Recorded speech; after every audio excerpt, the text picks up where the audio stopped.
এই বছর mid range সেগমেন্টে সবচেয়ে বেশি অ্যাটেনশন যে ফোনটা নিয়েছে সেটা হলো স্যামসাং গ্যালাক্সি A56। আর সত্যি বলতে 50,000 টাকার প্রাইসে ফোনটা আমাকে একটু অবাকই করেছে। আমি আফফান, আপনি দেখছেন টেকমেনিয়া, এক নতুন মোবাইল রিভিউ আর অনেস্ট টেকের মতামত পেতে অবশ্যই ফলো আর সাবস্ক্রাইব করে রাখুন। স্যামসাং গ্যালাক্সি A56 হাতে নিলেই প্রথমে যে জিনিসটা টের পাওয়া যায় সেটা হলো এর প্রিমিয়াম বিল্ড। সামনে পিছনে গরিলা গ্লাস ভিক্টাস প্লাস সাথে মেটাল ফ্রেম, এমন সলিড ফিল সাধারণত এই বাজেটে দেখা যায় না। ফোনটা ওভারঅল বেশ স্লিম আর লুকটাও ক্লিন এবং মডার্ন। ডিসপ্লেতে স্যামসাং তার কাজটা খুব স্মুথ করেছে। 6.7 inch super AMOLED panel, colours vibrant, scrolling buttery smooth আর ব্রাইটনেস এতটাই ভালো যে আউটডোরেও স্ক্রিন ক্লিয়ারলি দেখা যায়।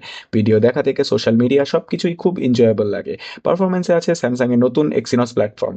আমি কয়েকদিন জেনারেল ইউজ, গেমিং আর মাল্টিটাস্কিং চালিয়ে দেখেছি। ফোনটা কনসিস্টেন্ট ছিল। ওয়ান ইউআই 7 আর অ্যান্ড্রয়েড 15 মিলিয়ে ওভারঅল এক্সপিরিয়েন্স ক্লিন এবং ফাস্ট। ক্যামেরা সেটআপটা মিড রেঞ্জে হিসেবে স্ট্রং। মেইন ক্যামেরাতে ওআইএস থাকায় ফটো স্টেবল আসে, স্পেশালি চলতে ফিরতে শট নিলে। লো লাইট পারফরমেন্সও নোটিশিয়েবলি ইম্প্রুভ। আর ফ্রন্ট ক্যামেরা সোশ্যাল মিডিয়া ইউজার্সদের জন্য একদম রেডি আউটপুট দেয়।